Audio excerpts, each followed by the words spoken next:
All right. Good evening, everybody. Oh, we can do a little better than that. It's only a few, but we can do better. Good evening. I'm so excited to see each of your faces, and I'm glad that I got a chance to hear the conversation you were having over at the table.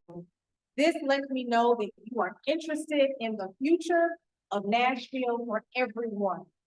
I am Kia Jarman. Many of you I have invited, so thank you for being here. I know that some of our people who could not come wish they could be here, and we'll catch them on the Zoom, okay? So after this, I'll send you a virtual link so you can send it far and wide and get people engaged in this conversation. So we are now ready to Prosper Nashville. So you started the conversation over there, but what is Prosper Nashville? And I know that my colleagues will say that, but I think it's important for you to know why you're giving all your great ideas to the city. It is the city's economic development study, which will result in a plan that should result in action. But how does action happen? Action happens when we all, everybody in this room, have some investment and are accountable to the work. So government has a job, mayor's office and economic development has a job. And then us as citizens, I'm a citizen too, and a native Nashvilleian, I have a responsibility to this thing also. So I get the great opportunity to introduce a dynamic person who I really enjoy working alongside of. I call her the Chief Economic Officer of our city.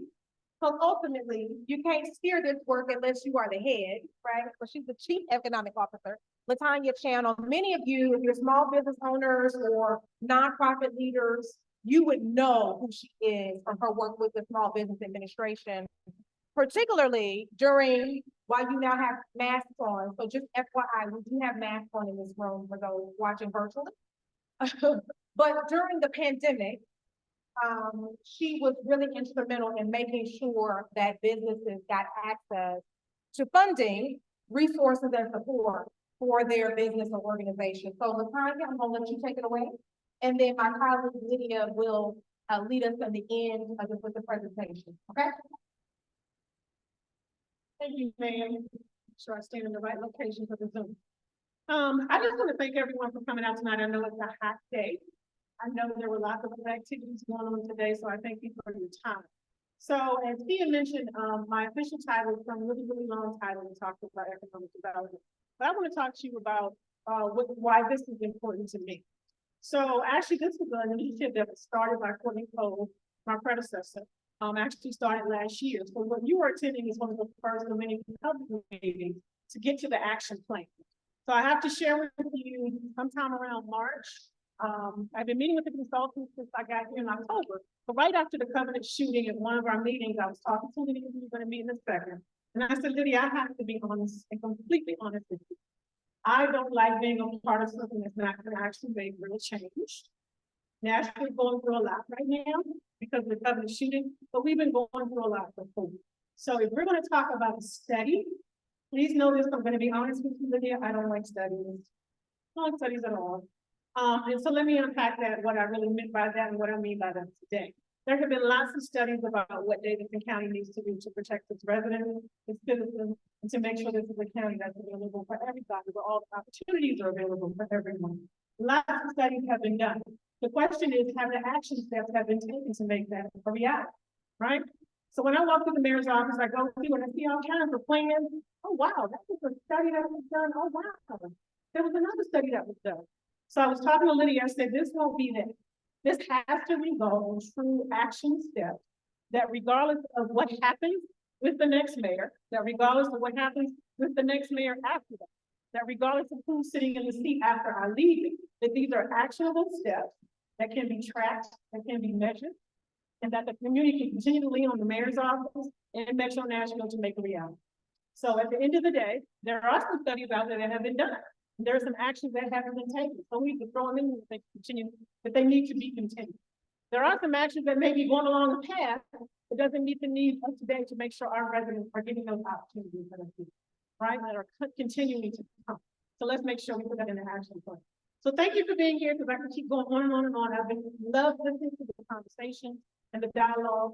At the end of the day, Prosper Nashville, as we do our community meetings, as we meet with the 50 action committee members that have been appointed by the mayor, we're listening, we're diagnosing, and we're coming up with an action plan about what we need to do for our county. I am not a Nashville native. I moved here almost 9 years ago, and I'd like to stay here, and I'd like to stay invested in what we have, right? And again, opportunities, connecting residents or small businesses to the actual opportunity we have for that. So I'm shutting up, and I'll let you go on with the presentation. And we're gonna get to Q&A also after the presentation. I promise I won't take too long. I'm gonna come right up on here because I know that I need to push the next slide. So I'm gonna lead you all through a few slides to really just give you a little bit more briefing on Prosper Nashville. And this is really because we want to continue the conversation.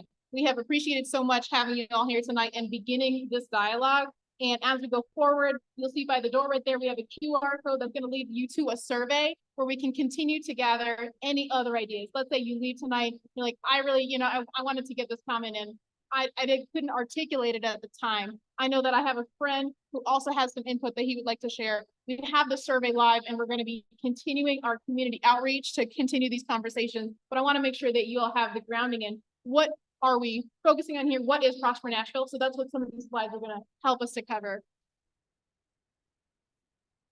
I'm going to skip over our agenda and our introductions. Hello, my name is Lydia Gavey. I'm a principal at a consulting firm called HRNA Advisors. We work across the country on economic development projects just like this one.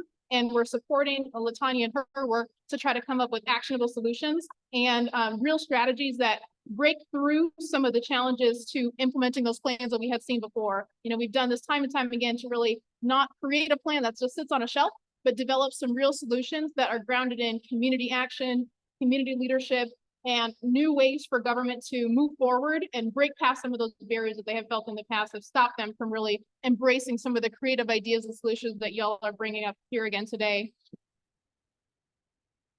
So what we're really doing in this presentation is establishing an understanding of what economic development as an action plan actually is, why it's important, how it can advance equity in Nashville, and through the dialogues, really co-creating what does that equitable economy look like? What is that picture of a Nashville that works for everyone? So I won't read out all the words here, but this is an overview of what Prosper Nashville is. We also have this live on our website. And in general, what we're doing here is developing an economic development strategy to build a regional economy that creates prosperity for all Nashville residents, and including specifically focusing on those who have not historically benefited from growth. And that's a really important frame that we're bringing into this work. We know what we need to do to support those who have already benefited from the way things work so far, the way the systems are set up. What we need to focus on is how do we support those who have been left behind by our systems, by our economic structures, by the way things have been done so far. So through this development of the plan, what we're trying to do is listen to your voices across Nashville, diagnose what are some of those challenges that we can focus on to really develop some breakthrough solutions, and then really getting to those ideas that Latanya was mentioning around actionable solutions. What are those actionable solutions? And all this is meant to be put into this action plan for the incoming administration so that they can have these ideas at the forefront of their planning, at the forefront of their minds as they begin the next work of developing their partnerships and how they want to move through the next couple of years. This is an important statistic that I just want everyone to sit with. Nashville's economy is growing and will continue to grow. Nashville has ranked within the top 10 large metros for job growth and population over the last 10 years. Between 2017 and 2022, so it's a 5-year time period, jobs grew by 13%. That is tremendous. Nationwide, it's a remarkable statistic. It's one of the fastest growing metros across the country. What we see in this latter statistic is projections through 2027 say that Nashville is going to grow faster than the state and nearly twice as fast as the rest of the country.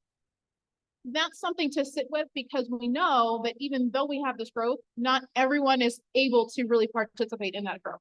We've got all these new jobs, but still people who don't have access to any of those jobs. So what does that really mean? How are we setting ourselves up to move into the Nashville of the future that we really want to see.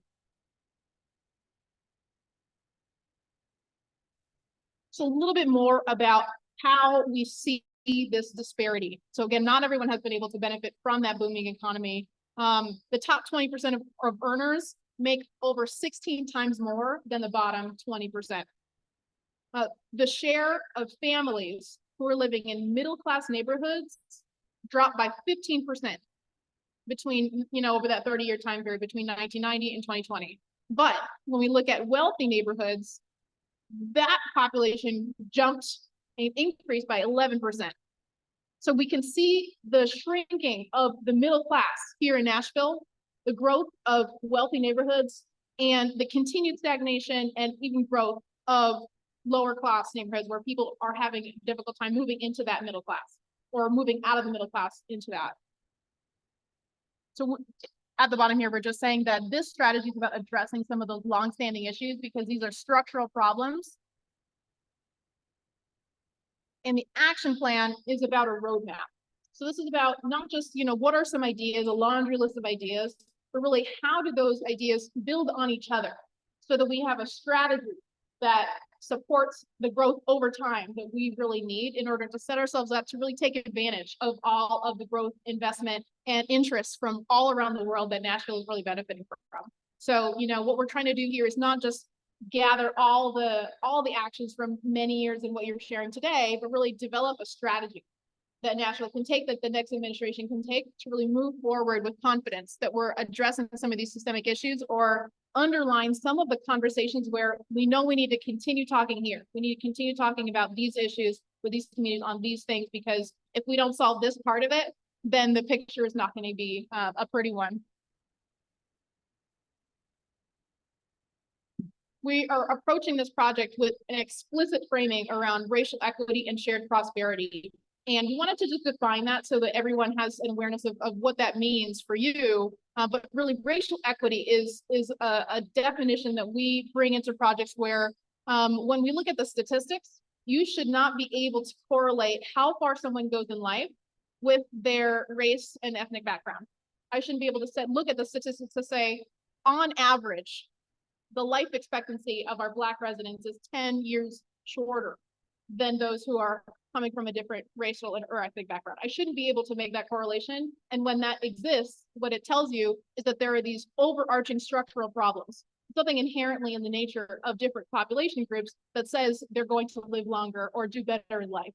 When we see these kinds of statistics, it's telling you that something's happening here that we need to unpack and then unravel so that we can make sure that everyone has the chance to thrive and do well in the city that they live in. And the goal is shared prosperity, where, it's not about taking away from some and giving to others. It's about creating an environment where everyone can be successful on their own merits. Everyone is able to live the life that has quality, that has dignity, and is able to take part of the prosperity and growth that we're seeing here in Nashville.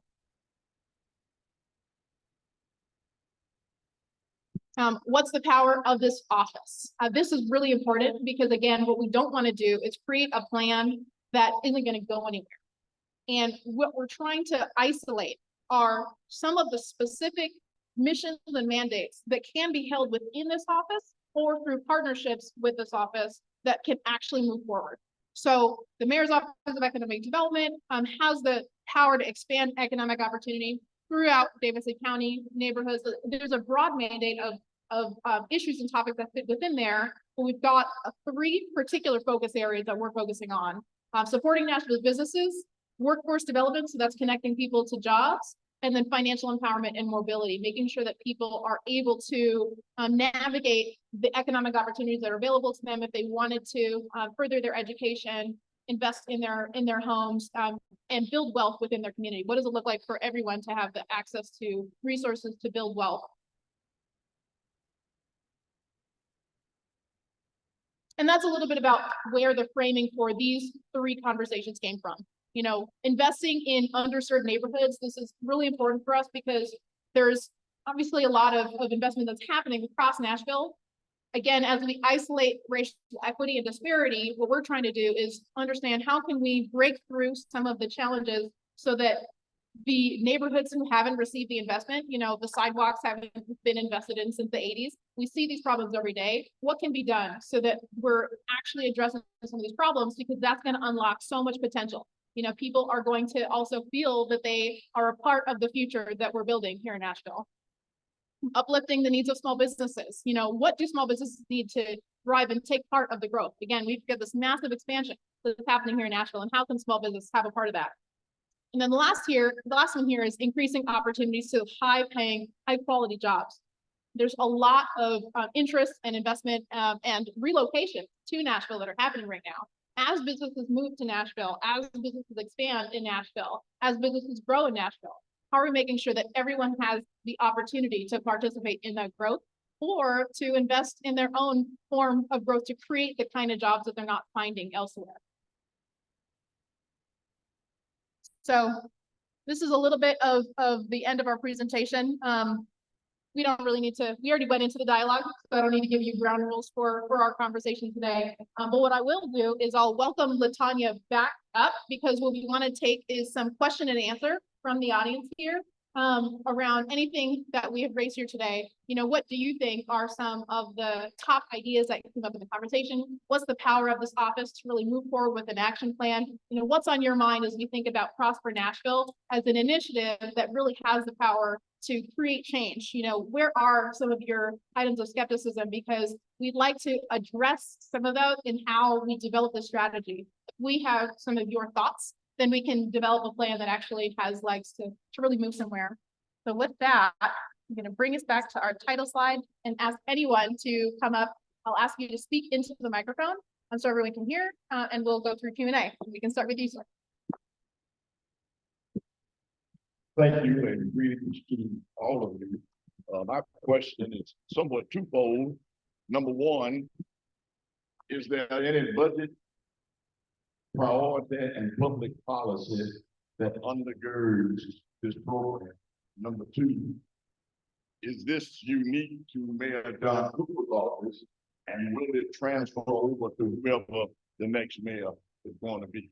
And has the Metro Council embraced this? It's lofty, it's aspirational. It makes me inhale and exhale. But is it a dead end? Who's to say that Alex Rowley, Alfred Ohio, and their administration want to continue to see this progress along the way? That's my question. I got about 19 more questions, but I'm gonna let you take 2 at a time. I won't remember all 19 at once. I can't remember the three. So first things first, this particular study and effort was funded by Metro Council. The funding and the support came from federal dollars through the ARPA money, American Rescue Plan Act.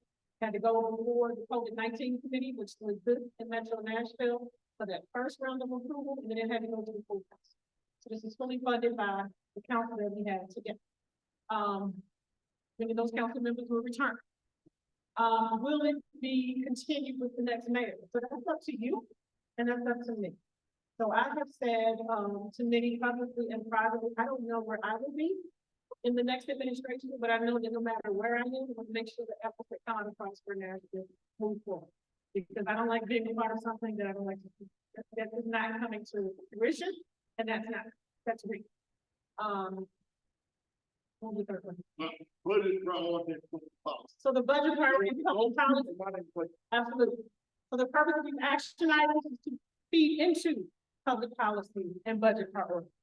So that's why it was important when I had this conversation with her back in March before we fully launched into the public meeting. This has to result in actionable steps, which specifically means exactly what you asked. It has to result in policy, and it has to have money behind the actionable steps. So again, regardless of where I am, I'm going to lean on to Metro Nashville next year. I'm riding with you. Definitely, come on. That's right. No.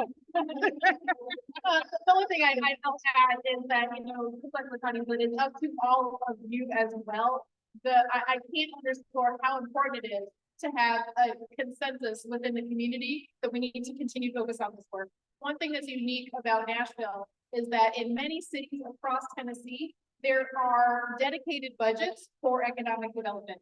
there are, entire teams, 10+ people who are working on some of the programs we're talking about here today. And that's not something that we have in place here in Nashville. And having support from the community to move in this direction, to identify partnerships with those who can add that capacity from the outside. There's a real opportunity here to try to think about what is Nashville's way of embracing this kind of work, which we know is so important.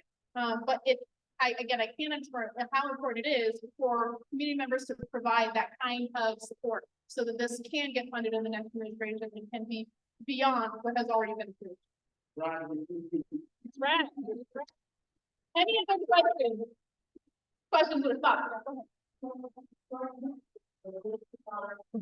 ahead.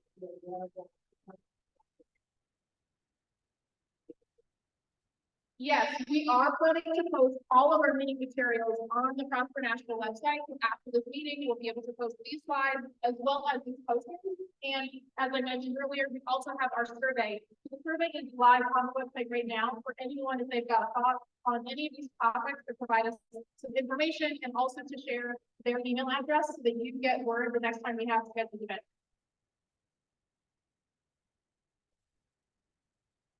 I hope I can get in trouble for saying this, I'm not sure that I can. So, a couple of things happened there. Metro Nashville has its first housing director. So Deputy Mayor and Linda Harper here recently planned the 60th anniversary of combined Metro government. We just got our first full-time housing director in the state. Put that into perspective. Does Metro Nashville have a workforce development director in staff? Anybody know the answer to that question? No. Have we ever? No, we don't. So when we talk about economic development, we're talking about housing, we're talking about jobs, talent, workforce development. We're talking about small business, and foreign trade zones, which is a whole other area, industrial development. When large corporations come, what are we asking them for in return when they give them a tax break?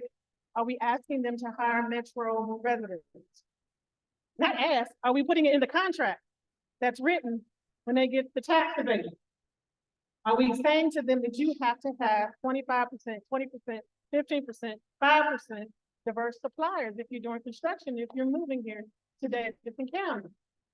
Are we? Are we? We're not. And I was surprised when I took the job and found out we have not. So those are some of the things that need to come out of this. And then, as she said, there has to be somebody in Metro Nashville, an FTE or more, monitoring it. So if Oracle made a commitment to come here X number of years ago and add 2,000 jobs, who's watching? Who's watching?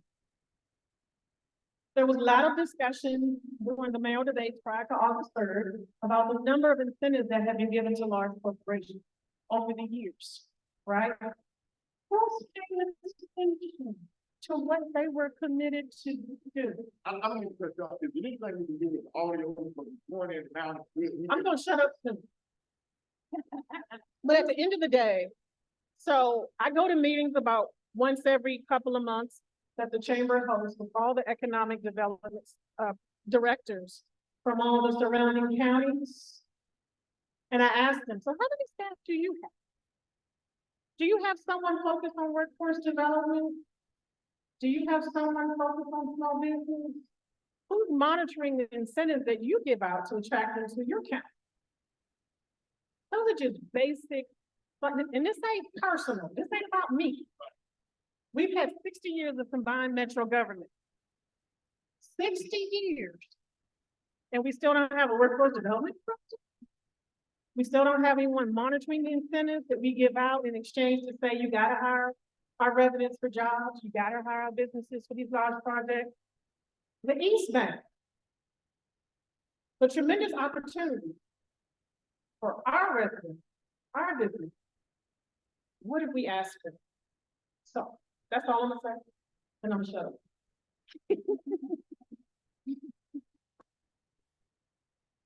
Any other questions? We're just about at time for today. Again, that's not the end of the conversation, but I want to one last question. We are concerned about, I know we want to address housing and we want to address equitable jobs. And we know that our state has some of the most preemption laws of any other state in the nation.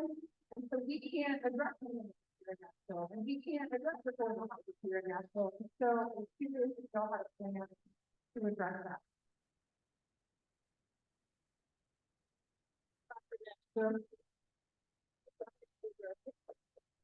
And so there are a lot of restrictions from the state, right? So when the council wants to do something with very house, they can't do it. The state says, Metro National government can engage in conversations with corporations to do community benefits. But I believe that we can be creative in getting what we want. So going back to those tax incentives, whether Oracle, whether Amazon, or Dell, other corporations, you know, that are not household names that get benefits from us, those end up in a contract between that entity and Metro Nashville. And they have to, hear me? It's no. And they have to come back every year before what's called the Industrial Development Board to say, hey, look what we did. We hired X number of jobs. Oh, look what we did. We used, 15% of minority suppliers on this new construction that we did. Those go into a contract between Metro Nashville and that corporation. But if the community is not leaning on Nashville or leaning on the Industrial Development Board to say, hey, y'all have to make sure this goes into the contract, it may not happen. And that can go beside of or in spite of the restrictions from the state. So state preemption is tough. There are things that are within this city's power. And I think a lot of the breakthrough solutions that we're talking about here today can be something that moves forward under the power of citizens and leaders here in Nashville. But it's something that we have to keep in mind as we think about, again, what's the strategy behind this action plan and how does it build over time to build community support? Because at the end of the day, these are our representatives. If they are representing you and there's power behind certain kinds of decisions, then there's enough support to move different kinds of systems that I do forward. So with all that, I know we're again just about over time here, but I want to thank everyone for coming out today. Prosper Nashville, welcome your continued support and engagement. If you want to take a look at our QR code, feel free to scan that. You can also catch myself or Lafani here to kind of trickle on out. If you have anything else that you want to say before we wrap the evening, I know we have asked a lot of you, in a hot day to come on out here, but appreciate everyone's time. So thank you.